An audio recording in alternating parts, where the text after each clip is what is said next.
ou ele pode ser mais dificultoso, dependendo de como nós levamos a nossa vida, de como nós nos conduzimos, não é? Quanto maior o apego, quanto maior a nossa, o nosso afastamento, digamos, à lei divina, não é? Mais difícil é esse desatar, que pode demorar um tempo significativo, que a gente vai ver. E quanto mais a gente se prepara, né, para o nosso retorno ao mundo espiritual, quanto mais a gente procura levar uma vida em que nós vamos trabalhando, né, esse despertar de consciência, essa transformação vivencial, não é, à luz do Evangelho, mais, né, nós teremos tranquilidade nesse momento da desencarnação, para que esse processo de desatar desses liames, né, da mesma forma que na encarnação há essa união dos liames, e na desencarnação há o desatar desses liames. Se houve o atar átomo a átomo, molécula a molécula, para desencarnar, é necessário desligamento átomo a átomo, molécula a molécula também. Okay? Por isso que não é um processo abrupto. Ainda quando há, por exemplo, uma morte trágica, um acidente, algo, uma explosão, qualquer coisa nesse sentido não é fator para que haja um rompimento abrupto desses liames. Isso vai acontecer conforme a própria evolução do espírito, quanto ele está em condições de realizar, digamos assim, esse processo amparado, mas essa desencarnação cabe a ele, não é? Passar por esse processo será tanto mais fácil quanto melhor ele levou a sua vida.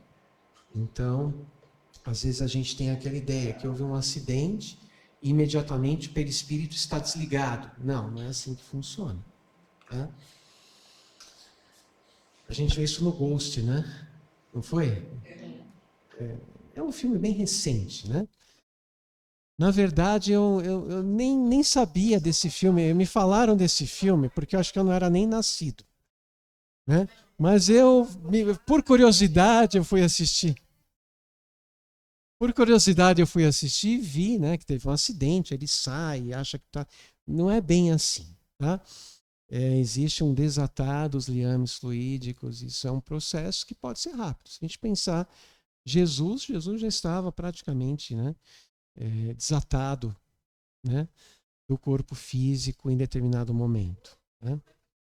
Quando a gente pensa, por exemplo, em determinados mártires, não sei quem leu o livro Há 2000 anos, que é uma obra extraordinária, e a gente vê a Lívia, esposa de Publio Lentulus, que já era um espírito muito adiantado, ela desencarna no circo romano, né?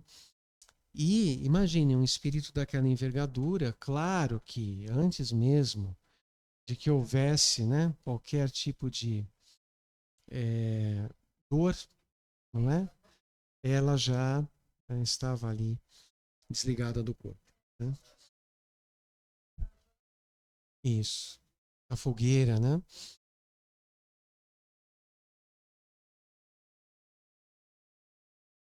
É, é, isso. Isso pode acontecer um processo rápido por merecimento, não é? Ou pela própria evolução espiritual também. Olha só, isso aqui é interessante. Argumentos contrários à ciência reducionista. E a ciência reducionista que pretende trabalhar a ideia da coisificação, por exemplo, do embrião. Ou então que entende que nada existe depois da morte corporal. Então ela reduz o entendimento àquilo que é palpável, que é visto, né? Então, olha só, Igor e Krishna Bogdanov. Eles vão dizer o seguinte: a aventura da vida, desde as formas primárias até as mais elevadas, conduz à admissão de um princípio organizador. Então foram estudiosos físicos, teóricos, que trouxeram esse entendimento já bem espiritualizado. não podemos senão constatar a existência de um fenômeno subjacente que conduz inelutavelmente ao surgimento da vida. Não é? Então, existe alguma coisa por trás do surgimento da vida que não dá para se fechar os olhos, embora muitas vezes a ciência prefere fazê-lo. Mas aqui nós temos cientistas falando sobre essa ideia do modelo organizador biológico. Rupert Sheldrake, inglês, estudioso biólogo, que traz também um entendimento fantástico. Ele vai dizer assim: o código genético inscrito no DNA coordena a síntese das proteínas. Então, isso a biologia estuda, determinando a sequência dessas macrocélulas. Mas o modo como se distribuem as proteínas escapa ao comando dos genes. Então, ele, nos seus estudos, vai entender que existe a influenciação genética, mas como essas proteínas são distribuídas? Né? Como que há surgimento realmente da vida? Porque uma coisa é a ciência entender o fenômeno genético, tá? Da biologia. Outra é entender o surgimento da vida. Então, aqui ele está dizendo que não são os genes os responsáveis por isso. A maneira como as proteínas se distribuem dentro das células, as células nos tecidos, os tecidos nos órgãos e os órgãos nos organismos não estão programados no código genético. Okay?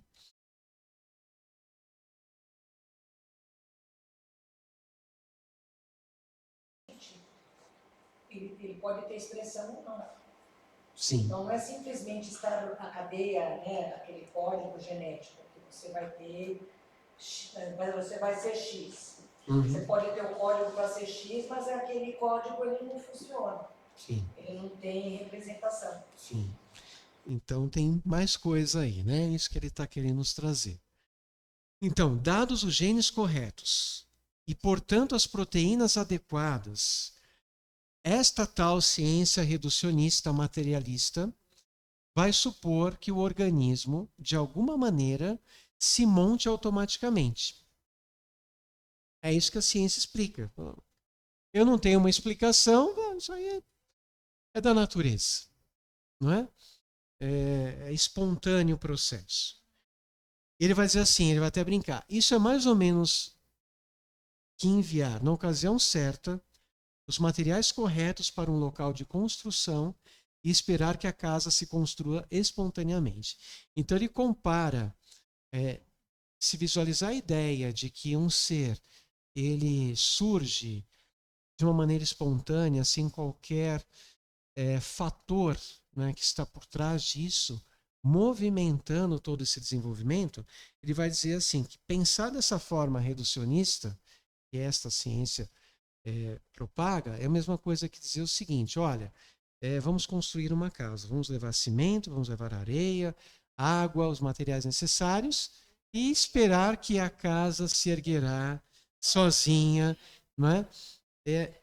Ao acaso. É a mesma coisa, né? Então ele traz um olhar aí bem de vanguarda, né? Pensando na ciência. Oi?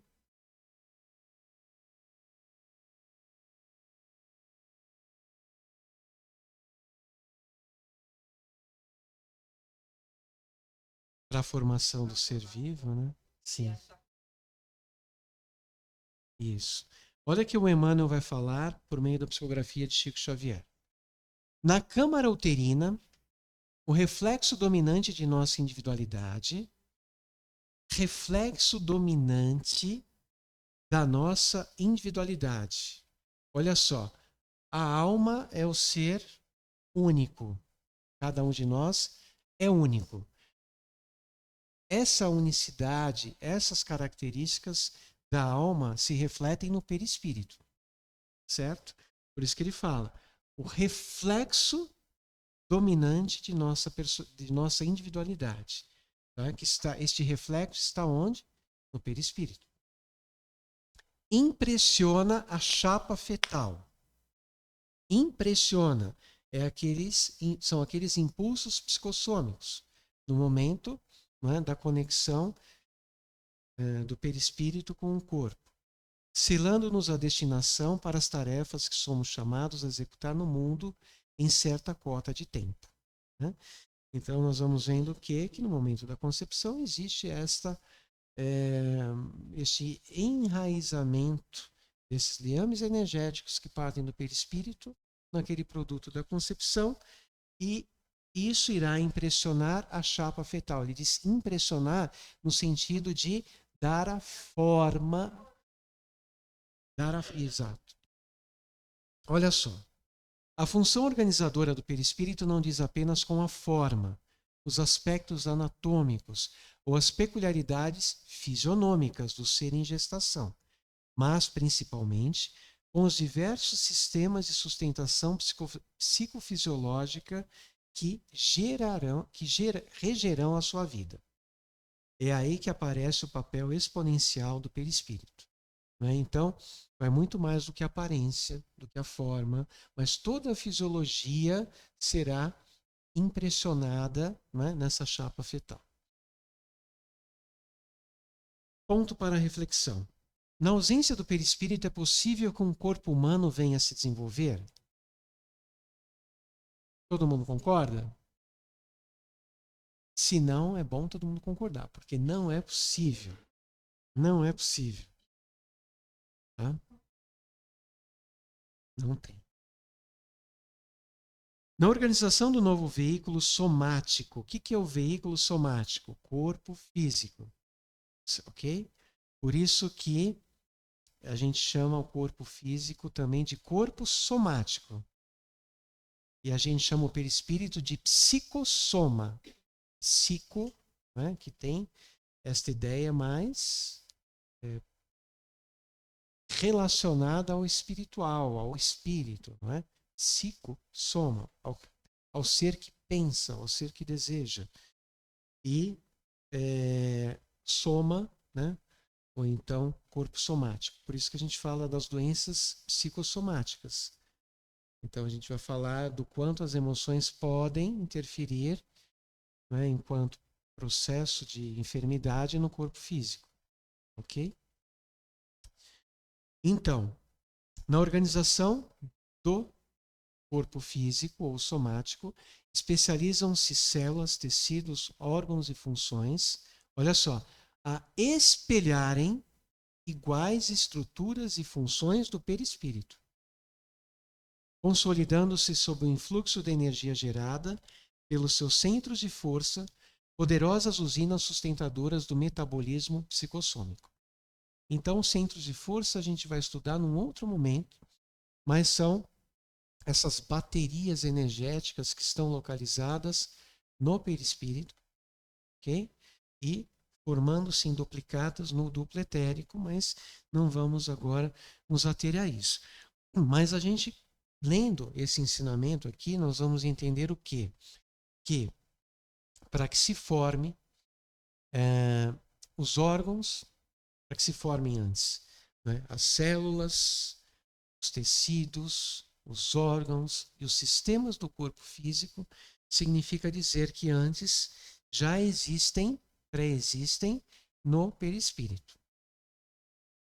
Então é o perispírito que tem o coração, que tem o fígado, que tem o pâncreas, que tem os pulmões, que tem plasma, que tem tudo aquilo que será, digamos, materializado no corpo físico. Está num outro nível de densidade, ok? Mas tudo isso já pré-existe no perispírito. Por isso que é possível que haja esta modelação, digamos, né, da forma física. Tudo bem? Está dando para acompanhar?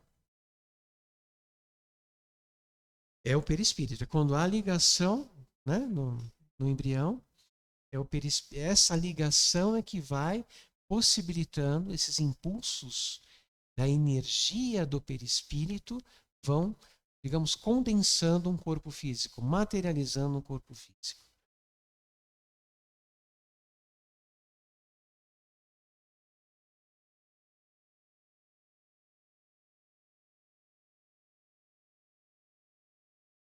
Isso acontece naturalmente. Até porque naquele momento o que acontece? A gente vai ver isso melhor no processo reencarnatório.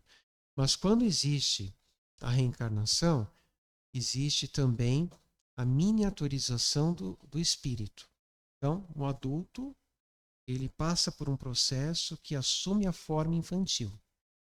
A forma, né? A aparência, a forma. Justamente por quê? Porque há uma propriedade chamada plasticidade do perispírito que faz com que esta forma se modifique. Ok? Então ele já, no momento da concepção, vai perdendo a consciência. Vai se aproximando do momento da reencarnação, já vai perdendo a consciência. Ok?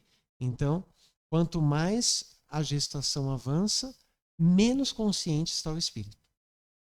Então, esse processo é automático que vai acontecer. Bom? Então, vamos lá. Nesse processo também ocorre uma espécie de drenagem da energia degradada atraída aos centros de força do perispírito. Então, o que acontece? A nossa bagagem, ela fica impressa no nosso corpo espiritual. Okay? Então, se existem ali marcas, muito que provavelmente essas marcas serão refletidas naquele corpo em formação. Vamos imaginar um espírito muito enfermo, um espírito que desregrou-se, que transgrediu